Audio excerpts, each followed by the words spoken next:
अस्सलाम वालेकुम दोस्तों, उम्मीद है आप सब ठीक ठाक होंगे। दोस्तों, अपनी मैंने पिछली वीडियोस में ये वादा किया था कि मैं जल्द ही दस्तावेज़ बैनामा एक आपको दिखाऊंगा और इसको रीड आउट करूंगा और बताऊंगा कि ये इस तरह लिखी जाती है और इसमें ये चीज़ें होती हैं। तो ये एक बैनामा आप स्क्रीन पे देख रहे होंगे। मैं इसको शुरू करता हूँ और इसको जल्दी से रीड आउट करता हूँ ताकि पढ़ने की ज़हमत से आप बच जाएं और सुनते जाएं कि इसमें क्या क्या लिखा हुआ है। थोड़ी सी लंबी है ये दस्तावेज़, इसलिए इसको स्पीड अप करके जल्दी जल्दी मैं पढ़ने की कोशिश करता हूँ। ऊपर इसका टाइटल आ जाएगा दस्तावेज़ बैनामा। ये आगे क्योंकि स्पेसिमन है तो मुआहदा बैनामा की सूरत में ये आपको लिखने की ज़रूरत नहीं है। ये दस्तावेज़ बमकाम, यहाँ पे मकाम आ जाएगा, तारीख़ आ जाएगी, माबैन फ़रीक़ैन, यहाँ पे मुसम्मी मुसम्मात, ये आगे नाम और पिसर दुख्तर ज़ोजा जो भी है वो उसका नाम साकिन आ जाएगा, कौमी शनाख्ती कार्ड नंबर आ जाएगा, बाद अज़ाम बाया की हैसियत से मंसूब होगा। और इस मतन की तसरीह से मुद्दा मतलूब बाया के कायम मकाम मकाम मान कानूनी वर्सा कार परदाज और मुंतज़मीन शामिल हैं, मा सिवाय जहाँ ये मतन से मुतसादिम हो। और अब ये दूसरी पार्टी की सारी डिटेल आ जाएगी। इसी तरह जो मुश्तरी होगा, ख़रीदार होगा, उसकी डिटेल आ जाएगी। और नेक्स्ट हम चलते हैं जी। मुश्तरका तौर पे तहरीर तकमील पाई, बाद अज़ां बाया और मुश्तरी मुश्तरका और मजमूई तौर पर फ़रीक़ैन मुआहदा से मंसूब किए जाएंगे।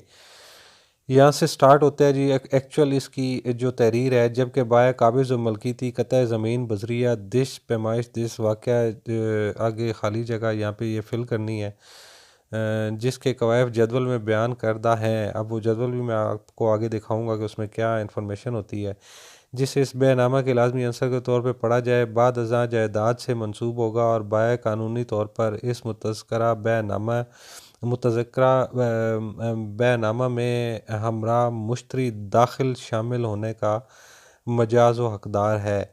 और जबकि स्टाम्प ड्यूटी की तशख़ीस के लिए वैल्यूएशन टेबल के मुताबिक इस जायदाद की कीमत, या खाली जगह यहाँ पर पैसे लिखेंगे कितनी मुकर्रर की है, और इस पर स्टाम्प महसूल डैश रुपए हैं।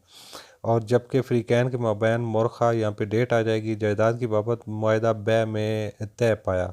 इस मायदे की पैरवी मुश्तरी ने मोरखा डैश को डैश हिस्सों में और रुपयों में लफ्ज़ों में अदा की, और बकिया रकम मोरखा यहाँ पे तारीख़ लिख देंगे कि उसको वो अदा कर देगा।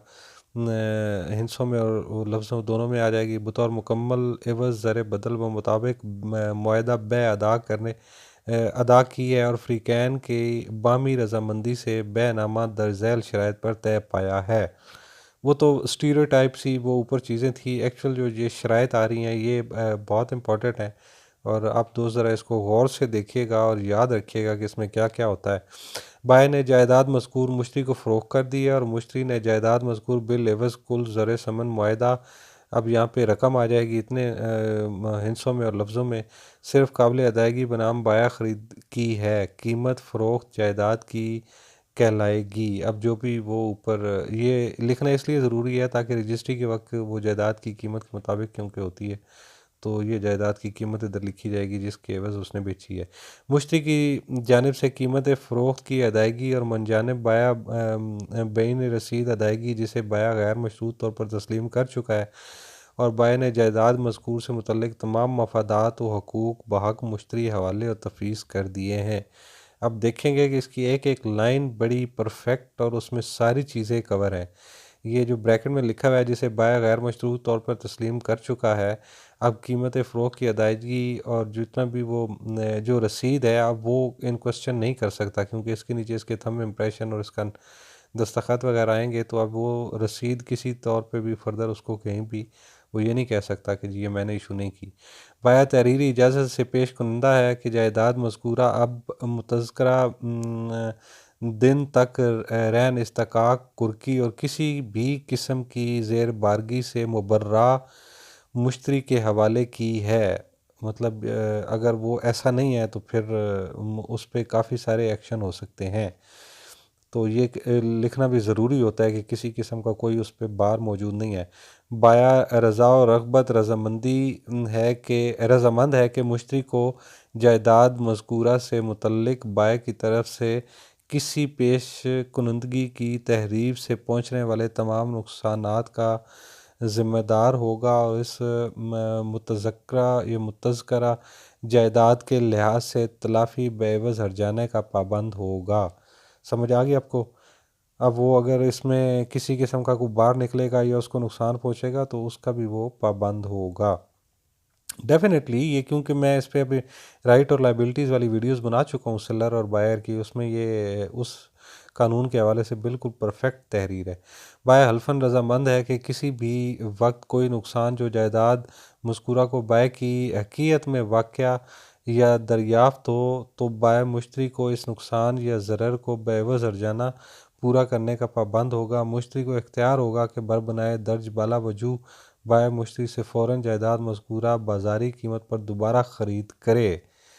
बहुत इंपॉर्टेंट क्लास है कि अगर इसमें कोई भी ऐसा इशू हो जाएगा तो वो ना सिर्फ हर्जाना देगा बल्कि उसी बाज़ारी कीमत पे जो उस वक्त जायदाद की होगी वो वापस ख़रीदने का पाबंद होगा। बाया यहाँ तोसी को तस्दीक करता है कि इसने मुश्तरी को जायदाद मज़कूरा से मुतल्लिक तमाम असल कागज़ात हकीयत जिस पर वो मालिक को काबिज़ है मुंतकिल कर दिए हैं और जायदाद मज़कूरा से मुतल्लिक कोई कागज़ात हकीयत और सनद मलकियत बाया के कब्ज़े में ना है और अगर जायदाद मज़कूर से मुतल्लिक कोई दीगर हकीकी कागज़ और शहादत मिलती है तो फ़ौरी तौर पर मुश्तरी या इसके दावेदार को हवाला करने का पाबंद होगा। अब ये आपने साइन करने से पहले अगर आप ख़रीद रहे हैं तो ये सारी दस्तावेज़ात उससे ले लेनी है, क्योंकि साइन करने का मतलब ये होगा कि इसमें लिखा हुआ है कि आपको वो मिल चुकी हैं। तो बाद में अगर कोई नहीं दे रहा तो फिर आप कैसे कहेंगे कि जी हमने ऐसे ही साइन कर दिए थे, दी उसने नहीं थी उस वक्त। आप पहले ये सारी चीज़ें ले लें। बयान करता है और तहरीरी इजाज़त दहिंदा है कि वो इस दस्तावेज़ और इससे मुतल्लिक़ा दीगर तमाम दस्तावेज़ में हकदार अहलियत और ख़ुद मुख्तारी का हामिल है और इस में या रसीद या मुआहदे में शामिल है कि मुश्तरी को किसी यह तमाम दावा है बार नुकसानात हर्जा व ख़र्चा व तमाम रकूम मालगुजारी महसूलात बार दावा है जुर्माना वगैरह जो वफाकी या सूबाई या मकामी या शहरी अरबाब इख्तियार की जानिब से या इसकी जायदाद मज़कूरा से मुतल्लिक़ा हों बाया इस दस्तावेज़ की तकमील तक अदायगी का ज़िम्मेदार होगा। ये भी अपने आप में बहुत इंपॉर्टेंट क्लास है कि अगर किसी किस्म का ये सारे महसूलात टैक्सेस कोई भी और जुर्माने जब तक जिस दिन को ये इसकी हो जाती है रजिस्ट्री हो रही है, जिस दिन ये मुंतकिल हो रहा है, दावा तहरीर हो रहा है, रजिस्ट्री तो शायद बाद में होगी, उस दिन तक जितने भी होंगे इस पे वो सारा वो अदा करने का ज़िम्मेदार होगा। बायरा ज़मंद है कि मुश्तरी को इन तमाम नुकसानात हर्ज ज़हमत और अखराजात से महफूज व मामून रखे जो किसी तरफ से भी दावे के बिना पर मुश्तरी को जायदाद मज़कूरा से मुतल्लिक या महसूलात के बकायाजात के बरखिलाफ़ मुश्तरी से मुतकाज़ी हों। ये आपने बहुत कम ऐसी जितनी भी आपने बयाननामे देखे होंगे तो ये सारी तहरीरें जो हैं ये आपको वहाँ से नहीं मिलेंगी जो वो कचहरी के बाहर या तहसील के ऑफिस में स्टैंप वेंडर बैठे होते हैं और जो वहाँ पे अर्जी नवीस वो दस्तावेज़ तैयार करते हैं, ये उनकी अकल से बहुत बाहर की चीज़ें हैं। तो कोशिश करें अगर किसी ने करना है तो इस पैटर्न को फॉलो करें, ये चीज़ें ज़रूर लिखें। ज़बान का नहीं होता, ज़रूरी नहीं है कि लैंग्वेज आपकी यही होनी चाहिए, सादा लैंग्वेज में भी हो सकती है, लेकिन ये चीज़ें ज़रूर होनी चाहिए, इसको कवर होना चाहिए। बाया यहाँ बयान करता है कि इजाज़त दहिंदा है कि वो किसी भी काम दस्तावेज़ मामला या ऐसी चीज़ पर अमल पैरा ना होगा और ना ही अमल पैरा होने का मूजिब बनेगा कि वो अपना हक तसरफ़ रहन बार व इल्ज़ामात या बोझ मुश्तरी को मुंतकिल करे या नतीजतन हक मुश्तरी को ज़ौफ़ कर दे। बाया तस्दीक करता है कि हुकूमती महसूलात जायदाद मुतज़क्रा से मुतल्लिक इस दस्तावेज़ के इंदराज की तारीख तक अदाशुदा हैं और अगर बाद में ऐसे महसूलात वाजिबुल अदा हो तो बाया अज़ ख़ुद ज़िम्मेदार होगा और बाया रज़ामंद है कि पूरी ज़िम्मेदारी से मुश्तरी को हमेशा किसी भी नुकसान के ख़िलाफ़ बिला ज़रर महफूज रखे या बाया की हकीयत में किसी नक्स की बिना पर तमाम हर्ज का ज़िम्मेदार होगा। बाया तस्दीक व तौसीक़ करता है कि जायदाद मज़कूरा बावाला मुश्तरी कर दी है और इसका कब्ज़ा जायदाद मुंतकिली तसरफ़ मुश्तरी को दे दिया है। इस दस्तावेज़ बै से मुंसलिका तमाम अखराजात बशमूल न सिर्फ स्टैम्प महसूल और अखराजात मुंतकिली बज़िम्मा मुश्तरी होंगे और इसके अलावा दीगर तमाम महसूलात और अखराजात फ़रीक़ैन बज़ाते ख़ुद अदा करने के पाबंद होंगे। मुश्तरी इस दस्तावेज़ के तहत हक़दार होगा कि रिकॉर्ड में तमाम मुतल्लका हुकूमती इदारों के अपना नाम बतौर मालिक दर्ज करवा सके।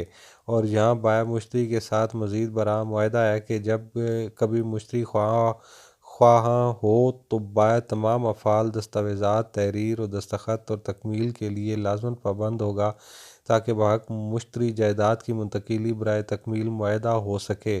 और बाया व तमाम अफ़ाल सर अंजाम देने का पाबंद होगा ताकि बहक मुश्तरी जायदाद की मुंतकिली बराए तकमील मुआहदा हो सके। और बाया व तमाम अफ़ाल सर अंजाम देने का पाबंद है जो अज़रूए कानून मतलूब व मकसूद हों और किसी भी अफसर माल के रूबरू जायदाद मज़कूरा के इंतकाल के लिए के लाज़म व मलज़ूम हों। रूबरू गवाहान तस्दीक की जाती है कि फ़रीक़ैन ने अपने दस्तखत मज़कूरा बाला दिन, अब यहाँ पे वो तारीख़ वगैरह सारी आ जाएंगी, सब की हैं। यहाँ पे बाया और मुश्तरी दोनों के दस्तखत और शनाख्ती कार्ड नंबर आ जाएंगे। एहतियातन यहाँ पे अंगूठा भी लगवा लीजिए, वो ज़्यादा इम्पोर्टेंट रहेगा। उसके बाद ये नीचे दो गवाहान आ जाएंगे, ये इनकी डिटेल, पता, शनाख्ती कार्ड नंबर और नाम इधर दर्ज होगा। आप जदवल पे आ जाते हैं, यहाँ पे तफसील जायदाद की, ये उस प्रॉपर्टी का हिस्सा होगा और दस्तावेज़ का हिस्सा कंसिडर होगा। हम ऊपर वो उसमें तहरीर में लिख चुके हैं। कतई ज़मीन की पैमाइश आ जाएगी। अब कनाल, मरला, सरसाई, फोट, खेवट नंबर, खतूनी, ये सारा कुछ दर्ज हो जाएगा। खसरा नंबर, बमकाम, मौज़ा, तहसील, ज़िला, हदूद अरबा। अब यहाँ पे मनजानब, शुमाल, जनूब, मगरब और मशरिक़, ये आगे वो आपने लिखना है कि इन किस किस की प्रॉपर्टीज़ हैं इसकी, ताकि एग्जैक्ट लोकेशन समझ आ सके। अब बाया और मुश्तरी के ये नीचे यहाँ पे इस पे भी दस्तखत हो जाएंगे। ये भी उसी स्टैम्प पेपर के ऊपर ही आएगा क्योंकि ये मुआहदे का हिस्सा है। उम्मीद है आप दोस्तों को ये वीडियो पसंद आई होगी। और ये सारी तहरीर जो थी, मैं इसको ढूंढ के लाया हूँ काफ़ी मेहनत के बाद। ऑनलाइन भी ये अवेलेबल है। बहरहाल ये फिर भी अगर किसी दोस्त को कोई मुआहदा करना हो तो ये सबसे बेटर तहरीर है, इसको फॉलो कीजिएगा। उम्मीद है आपको वीडियो पसंद आई होगी। मेरे साथ रहने का बहुत शुक्रिया। अपने और अपने दोस्तों का सबका ख्याल रखिएगा। इंशाल्लाह अगली वीडियो में फिर मुलाकात होगी। तब तक के लिए अल्लाह हाफ़िज़।